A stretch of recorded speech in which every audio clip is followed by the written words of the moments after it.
Tom, I almost want to rip the Band-Aid off early. Oh, UNC's loss? Yeah, let's talk about it. Listen, I never wish injury upon a quarterback. But giving Max Johnson an opportunity to play, I think is a good. No, aside. Yeah, man. Like here. Let me. I'll go ahead and just throw my head in this.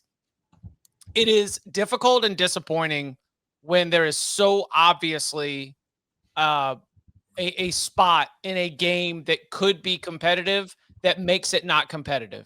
And it starts with, as you mentioned, losing Xavier Scott. And then you lose another DB. And then you lose another DB. And then all of a sudden you're like, okay, so who's out there on the field? And they're going up against a quarterback in Fernando Mendoza who, trust me, we are going to be judging Fernando Mendoza against the best quarterbacks in college football here, at least for the next couple of weeks until he faces like the next really tough opponent. After throwing up 5 touchdowns in this game, like we are going to be talking about him in that conversation with the best quarterbacks in the country, the John Mateers and whatnot. So to see that quarterback and that setback for Illinois, I mean, as a fan, did you just sort of see what was happening as it unfolded? First, I will start by saying that was an ass beating. Yep. Indiana was the far better team in that game. Their defensive line ate Illinois' offensive line alive.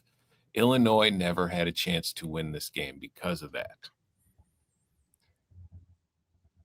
If Illinois is fully healthy in the secondary, they win by 21-24. No, the fact that Illinois was, by the end of the game, Illinois was down 5 defensive backs. That's why they lost by 50 points. But Indiana probably only wins that game by 24 if Illinois is fully healthy because the offense wasn't able to do anything. And in the first half, like the run defense for Illinois was fine. In the second half, things completely fell off because the defense was on the field the entire time because the offense couldn't do a damn thing. So, like, Indiana steamrolled it in the second half. I think, like, Kobe Martin finished with 107 yards rushing. I don't remember if he had a carry in the first half. I think he got all of those in the second half. Fernando Mendoza was 21-23 for 267 yards and 5 touchdowns. Like, Illinois was bad from the start. There was the blocked punt on that led to Indiana's first touchdown. And then they had, like, Indiana had the ball at, like, their 45, I think it was, and it was a 4th and 1. Signetti was going to punt. But Illinois screwed up sending its punt team out there. They had the wrong personnel, so they had to burn a timeout. And then while Signetti's sitting there during the timeout thinking about it, he's like, well, screw it. I'm just going to go for it. And then they get the first down, and 2 plays later, it's a touchdown. And I think that they will put them up 14, and things just absolutely steamrolled. I talked about it on the show earlier this week. I said Illinois got off to slow starts against Duke and Western Michigan. If they get off to a slow start against Indiana, Indiana will steamroll them. They will bury them. They do not take their foot off the gas. They are too good of a team. That's what happened. Illinois got off to the slow start, and this was too good of a team to try to dig your way out of.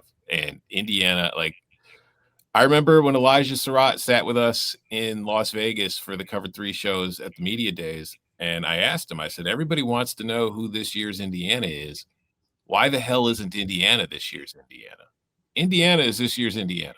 Them and USC are the 4th best, fighting for the 4th best team in the Big Ten. It's going to be one of those two. And USC just gave up a touchdown to Michigan State, so we might on be Indiana. Indiana is the 4th best team in the Big Ten. Best team in the Big Ten. But what'd you make of the ongoing of what we saw? But which, by the way, first ranked top 20 matchup in Bloomington since 1987.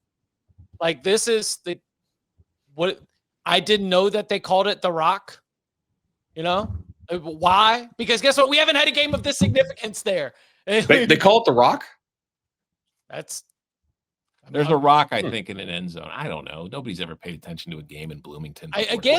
This is something that I'm admitting my ignorance, and I'm coming in, open-minded about the situation. We are big Curt Cignetti fans. He's maybe not Tom.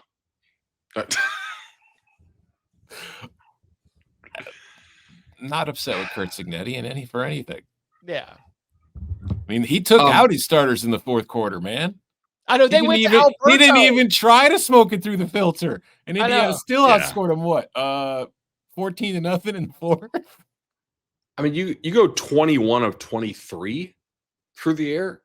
Guys, I bet you Mendoza has had quite a few 7-on-7s where he hasn't gone 21 through 23. Like that's a ridiculous stat line, especially when you're not throwing everything short. I don't know, but like I kind of think that maybe Illinois knew that they were outgunned and got out of sorts a little bit.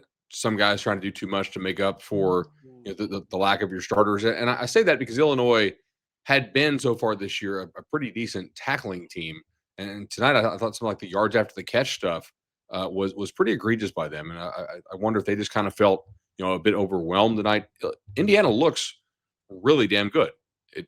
We're going to kind of have the same questions of like what happens when they face a team with like a whole bunch of NFL talent on the lines of scrimmage, which honestly, I think when healthy Illinois has that, maybe not tonight, but they look better than they did last year. Because I think Mendoza is like definitely better than Rourke. It just may have taken a little bit for them to get to this point. I feel like last year they came out the gates and they were just murder ball from week 1. Now it's maybe like murder ball from week 2.